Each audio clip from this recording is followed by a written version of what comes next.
करुण सिंधु साई अंतरंग साई अनाथ नाथ साई राम कृष्ण शिव शक्ति प्रेम रूप साई राम कृष्ण शिव शक्ति प्रेम रूप साई युग अवतार बाबा श्री सत्य साई युग अवतार बाबा श्री सत्य साई अंतरंग साई अनाथ नाथ Sai.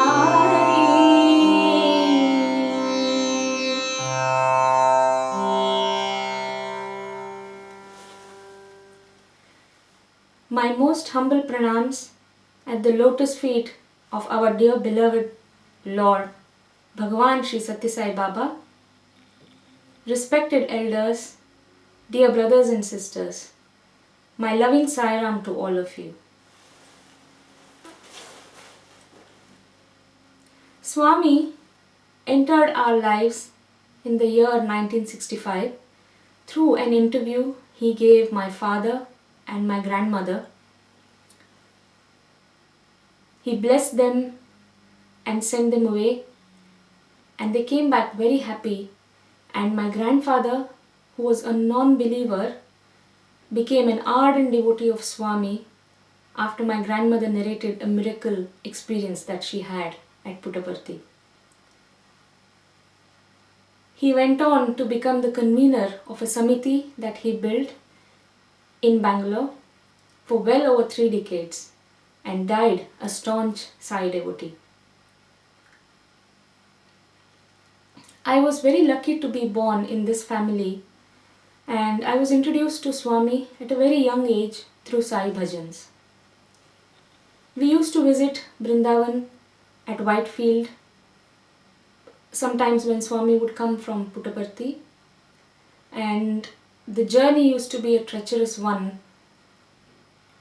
Although it was in the 90s, we would have to travel through buses, 2 or 3 buses, and me and my brother were little, and so we would be pushed and shoved. But nevertheless, the journey used to be fun because we would get to go to Brindavan, see Swami, and come back and then have a meal outside. So it was a fun day for us as children. I grew up in Bangalore, studied, graduated, and secured a job at Hewlett Packard, and the office, to my utter delight, was right next to the old airport, which was not very far from Whitefield. So since I worked in the US team, I would do the nights, and we would have the cabs ready for us to be dropped back home at around 4:30 a.m. in the mornings.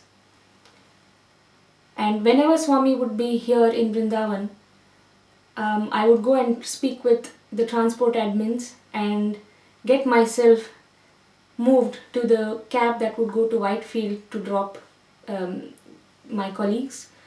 And there were several occasions when I have done this, and I would arrive well in time for the morning darshan. One such morning, I was seated in the rows that would wait and take the tokens, and I was very lucky because the line that I sat in got the very blessed token number 1. We were all delighted, and we were so looking forward to go and sit inside Sai Ramesh Hall so we would get the aisle seat. We went in, sat down, and the ladies behind me muttered something, and there was a little of a hustle at the back, and they all got together, got all their letters together and passed it to me and said, "When Swami comes, make sure you give these letters to him." And I nodded my head and started looking for signs of Swami's arrival. Soon enough, Swami arrived, and he started walking in the aisle. he started walking diagonally. So he came to the ladies and then walked diagonally towards the men and then again diagonally towards the ladies. So it was a zigzag pattern that he was walking. My heartbeat was steady, but I was very excited, and I thought perhaps this was my chance to speak or interact with Swami when I would give the letters to him. When Swami came closer, and he was perhaps a couple of ladies away from where I sat, a very strange experience took place. I started feeling very heavy in my body as Swami walked straight towards me, not towards me but towards in the aisle. He just walked straight in the aisle, and as he inched closer, I felt a strange heaviness in my body from the left shoulder, and the heaviness moved along with Swami's movement. It moved just as he moved, and I felt the heaviness pass through me. And I felt like I was sat in stone, and I could not move my hands, I could not move my eyes, I couldn't move my head, and I was sat in this position with my hands folded. And now I was thinking I had to pick up those letters and give them to him. And how would I do that, because I was not able to move? And Swami knew this, and he did not come to me, but he walked straight in front of me and started walking diagonally again towards the men. I felt the pain in my heart, the disappointment that I had lost this opportunity to interact with Swami and give the letters to him. Swami sensed this, obviously, and he stopped for a second near the men and turned sharply and gave a stare into my eyes for about 10 to 15 seconds. The world just stood still for me, and we looked at each other, and my heart racing and pounding, and I didn't know what to make of this. He looked at me, stared, and then quietly walked away. And as he walked away, the heaviness again moved, as if somebody had pressed an anesthetic button and the anesthesia was wearing off again from the left shoulder to the right. The ladies behind me were utterly disappointed in me that I had not managed to give the letters to him. I had not even made the effort to lift my hands and show him or offer him the letters. But they wouldn't understand what I was going through, that I was not even able to move my head or move anything to even pick up the letters. I did tell them, but they were perhaps not convinced. But to this day I don't know what to make of this experience, but I do see it as Swami was burning away my past bad karmas through the stare in my eyes. I felt that he looked into my soul and probably burnt away I don't know how many lives of past bad karmas. Soon enough, after this experience, I got into the SAI youth of Bangalore. I got opportunities to sing in front of Swami. I took part very actively in all the activities that we undertook, and projects we undertook in the SAI youth of Bangalore. And I think that this was my introduction, or perhaps Swami's way of welcoming me into his organization as a part of the youth, and to get me working actively in his organization. To this day, Swami continues to be my guide, my best friend, and a companion. He continues to do so, and he guides not just me but my family, my parents, my spouse, my child, and everybody. And his love seems boundless. Swami's Mahasamadhi came as a blow to me.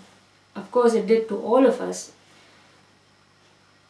I had a hope of taking my child to Puttaparthi and to get her blessed by Swami.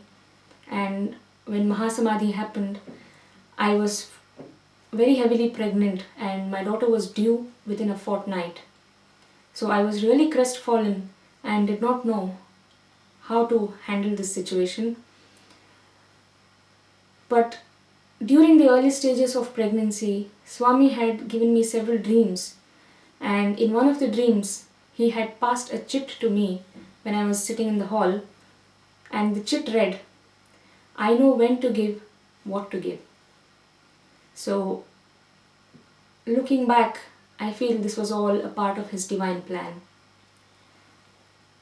To get Krisha, my daughter, into Balvikas was again a fun experience. It came as a little miracle when we visited the SAI retreat that happened in 2014 in Wales. She is now actively involved in Balvikas and goes to the Leicester SAI Center. Swami is here with all of us, every time, everywhere, every moment. Swami responds, answers, teaches, just as when he was in his physical form. The message that reverberates throughout all of the experiences that I've had in my life is that he is love and that he is the boundless, formless reality, the eternal truth. Swami used to address us as Prema Swarupalara. It was Prema addressing all of us as Prema Swarupas, which means that we are all part of him. Prema Swarupas, or the forms of love, are a part of love itself. We are all his forms, and Swami has said this in several of his discourses innumerable times. Brothers and sisters, let us all become the Arjunas and give the reins of our lives into Swami's hands and make him the charioteer of our lives so that he can steer us and help us one day realize that we and him are all one and that we all are one. Jai Sai Ram.